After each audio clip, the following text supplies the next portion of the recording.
Do you shoot your shot in DMs now? Do I shoot my shot in DM? Yeah. No. So if you like something, like you have to see him in person. I'm just so focused on my relationship with God for real that I don't even look left or right. It's just like I look up only. Would you like to go through a scenario? Hello. Hey, what's up, baby? How are you? Ask me what I'm doing. What are you doing? Man, I'm looking at this girl. She got a fat ass. So I think, you know, before I come home, I'm gonna just flirt and get her number. Or, all right, that's honesty. Or, go. Hit me. What you doing? I'm just at a hookah bar, just looking around, just chilling. Oh, okay, cool. All right, I'll be home in a few. All right, see you later. Y'all are talking about, that's what I'm saying. Y'all be making rules up as long. Just be honest. Why would you even think that you can say that? Because you said be honest.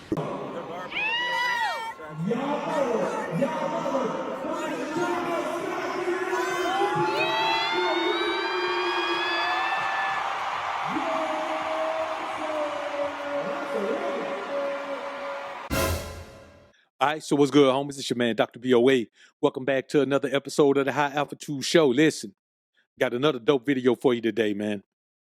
You know, last year before the WNBA season started, there was this big push where Angel Reese's fans and Caitlin Clark's fans were pretty much at each other's throat. It was almost similar to a Knicks-Celtics rivalry or a Bears-Packers rivalry or a Lakers-Celtics rivalry. It was crazy, man.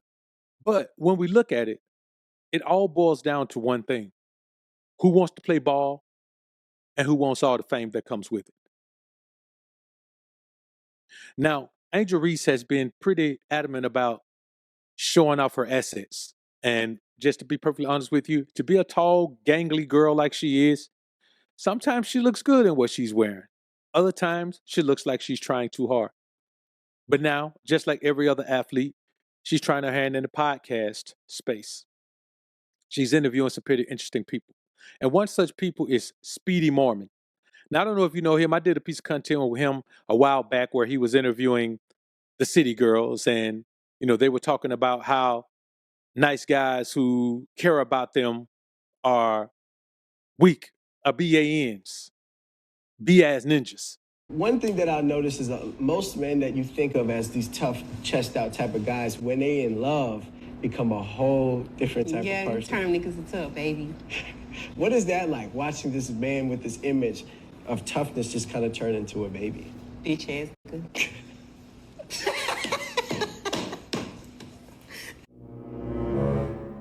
And, you know, he's been pretty consistent in the podcast space since then. And he seems like a pretty good guy, too. Well, in this interview, he's actually being interviewed by Angel Reese. And she presses him about dating and relationships and jumping in DMs and all of this. And the man simply states that family and God are so important to him that he don't have time to be doing all that. And we'll also take a look at a few other clips just so we can kind of get a range of what Angel Reese's mindset is at her age. And then we'll come back and chop it up on a real tip. Do you have a woman specifically? Yeah, no, I do. That's good. I call her almost every day. Shout out to my mom. Like, who's your future partner going to be? I don't know. I'm looking for her. Do you have an eye on someone? My eyes on everybody I look at, for real. So, like, my eyes on you, my eyes on her. Has anybody ever shot their shot at you on your show? On the show? Or off the show? Well, what's the question? On the show? Both. Never. Off the show, too? Off the show. Has anyone ever shot their shot? Meaning what? You didn't share your craziest dating experience. Everything is crazy these days, isn't it? Do you shoot your shot in DMs now? Do I shoot my shot in DM? Yeah. No. So if you like something, like you have to see him in person. I'm just so focused on my relationship with God for real that I don't even look left or right. It's just like I look up only. Have you ever had a crush on anybody that you interviewed? Never. You sure? Yeah, I'm sure. When you say crush though, like what is that? Showed interest. Have I ever liked anybody? Yeah. Well, I like all my guests. I wouldn't have them on the show if I didn't like them. Do you trick on women? For sure. Oh, you're a trick? For sure. No, like crazy money. Thousands of dollars. And I wouldn't say multiple women. Well, multiple women, yes. I do spend money on multiple women. At a time. Yesterday, me, my mother, my sister. We're not talking about any family members. Let's just start. No, you said, do I spend money on multiple women? Do you spend money on women that are not your family members? Beautiful Spanish Speedy, restaurant. women that aren't your family members, are you spending money on? I think I'm a little confused by the question. When's the last time you've been like on a vacation with like a woman? Never. You've never been on a vacation? No.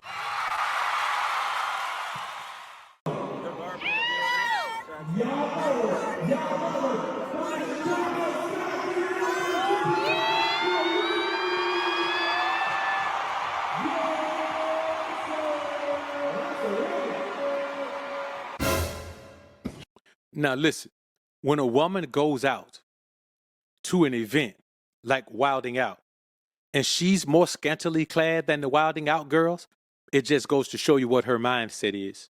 She comes to outdo everyone because she thinks she's drop dead gorgeous. And there's nothing wrong with thinking you're drop dead gorgeous, but you really don't think you're drop dead gorgeous if every time you go somewhere, you got to show off your body like this. So What about honesty and trust? No, because y'all always talk about you want honesty and trust, but you don't. What? You don't. Why not? Would you like to go through a scenario? Like, Hello. hey, what's up, baby? How are you? Ask me what I'm doing. What are you doing? Man, I'm looking at this girl. She got a fat ass. So I think, you know, before I come home, I'm gonna just flirt and get her number. Or, all right, that's honesty. Or go, get me. What you doing? I'm just at a hookah bar, just looking around, just chilling. Oh, okay, cool. All right, I'll be home in a few. All right, see you So later. Y'all always talking about, that's what I'm saying. Y'all be making rules up as long. Just be honest. Why would you Everything even will be okay. think that you can say that? Because you said be honest. Christian, I know you're not agreeing with this man. We're going to go back to the point where you said men Christian. No, but hold on. Y'all always say, she's beautiful, and I might get the number. And get the number to do what? Just to flirt. Or just to say hi, or just to hook up with one of my boys, or just to see. Oh my God. I'm I don't ever just want a saying, man living like this. My man could never be like you, that's it. In the criminal world, you can't be charged with conspiracy unless you commit the overt act. I can't get in trouble till I ask for the number. On the phone, you just told me you might ask for the number. Might, but you can't charge me with conspiracy. I might go That out. might shouldn't even come out your mouth. I might go out and punch somebody in the face, but unless I don't punch him, I can't be arrested. Ha ha ha ha ha. Is this this is the mindset of a lot of athletes? No, it's not. Or is it just you? Again, please, one of y'all, please write a handbook, because we don't know. Yo, I'm living beyond my means. It's like, no, my rent is more than that. It's 8,000. I'm living beyond my means, like y'all think, babe. If y'all thought, it's like. Now, I will say this, man.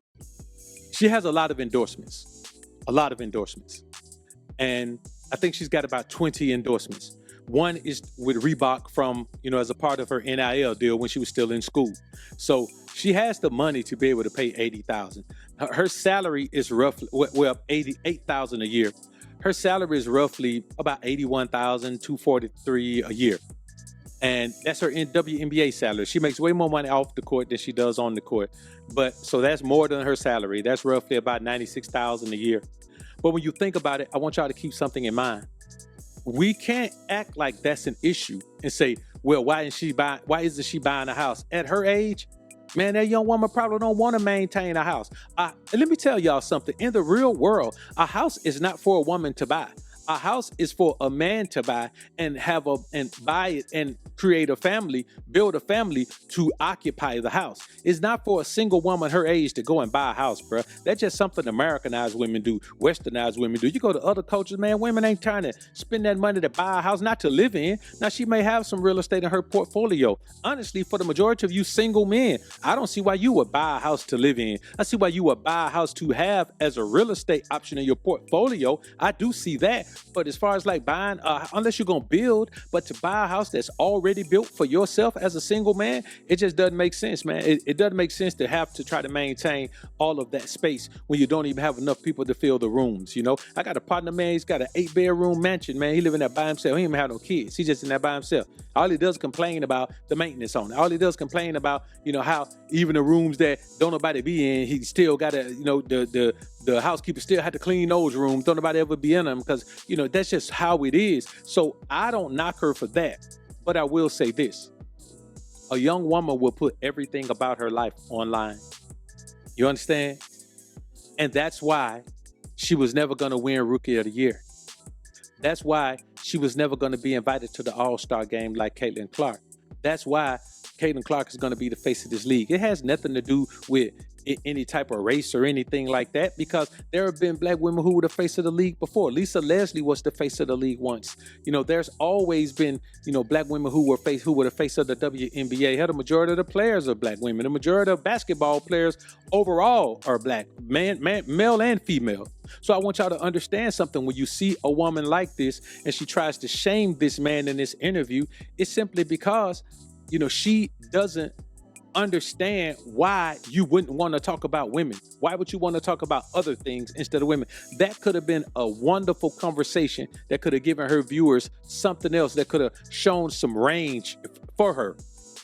But she didn't take it like that. She took it as, okay, I'm going to dictate the conversation. I'm going to reel you back in, and then I'm going to trip and act like it's an issue when you don't stick to the topic that I want to stick to. And I'm telling you, that's what you deal with the modern woman, man. It doesn't matter how beautiful she is, man. She's always going to be combative. She's always going to be aggressive, and she's always going to try to be controlling, man. And if you're in that type of situation, man, with a woman, bro, you ain't got no woman. You the woman. You understand me? We got to keep in mind, brothers, that everything we do and everything we say is supposed to put us in the mindset where we live the lives that we want to live as men. And when it all boils down, if we're not going to live the life we want to live as men, then what are we doing? Like, what are we doing? If you're not going to live the life you want to live as a man, then what are you doing? If you're going to live the life that a woman wants you to live, then what are you doing? If you're going to live the life that your children want you to live, then what are you doing? If you're going to live the life that your parents want you to live, then what are you doing?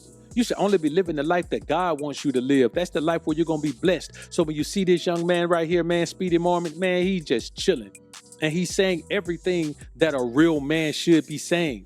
In this day and age in American society, if you can't say, I'm too focused on my relationship with God to be worried about a bride, then you got some soul searching to do, because you're probably being controlled by your relationships. Now, I'm not saying relationships aren't valuable. I'm not saying that you don't have a valid outlook to, look at your relationships as valuable. But what I am saying is, what about your relationship with God? Is that not valuable? And to all you people who say, man, I don't believe in no God, I pity you, because you probably grew up in the church, and I know that didn't turn you off. It turned me off too. So I'm just saying, you got to understand that as a man, you have to have something in your life that's more important than women. And this man's relationship with God and his relationship with his mom and sister and all of that, those things are more important. And you know what? I have a list of things, a myriad of things that are more important than some woman. Now, I'm not saying the woman doesn't hold a place of importance in my life, but it is not very high up on my list of priorities. You understand? Priority number one is my relationship with God. Priority number two is my relationship with self. Priority number two is priority number three, rather, is my relationship with those that I'm responsible for. And priority number four is getting to the money. So the highest a woman can be up is fifth. And I'm going to be honest with you. I put crappie fishing over a woman. Man, there's no woman on earth can get me to leave the lake when I'm fishing for crappie and they biting. You understand? Now, if they ain't biting, I'm finna get ready to leave anyway, probably. But if they biting, there's no woman who can, I don't care who she is, there's no woman who can say she want to do anything to me physically. Now, if she about to break some bread, then that's a different thing. But I'm talking about just her physicality. There's no woman that's so beautiful that I'm going to pull my boat out the lake and go through all that, come off them fish, man, and try to go over there to her house. I'm not finna do that. So she got to come after fishing. You got to have things in your life that you enjoy so much, so regularly, that enjoying the company of a woman temporarily or occasionally does not rank higher than those things. And that's all Speedy Morman is saying right now. And we see how the modern woman, Angel Reese, in this situation responds to that. She responds in a way where she believes that you're just being difficult. Because you know what? For the modern American woman and the westernized woman in general, your honesty is you being difficult. Especially if your honesty isn't telling her what she wants to hear, needs to hear, or believes you should be saying to her at any particular time. I want y'all to understand that and never forget, you as a man have to prioritize your life. And if you're prioritizing your woman, I don't care if she is your wife. If you're prioritizing her, then your path to success will suddenly become a blur. You won't know where you're going. All right. Y'all comment down below and let me know how you feel about this topic, man. Go ahead and subscribe to the channel if you haven't subscribed already. Like this video or dislike it. Do something to the video. You see a thumbs up and a thumb down. Man, click one on, will you? And I'll see y'all on the next one. Peace.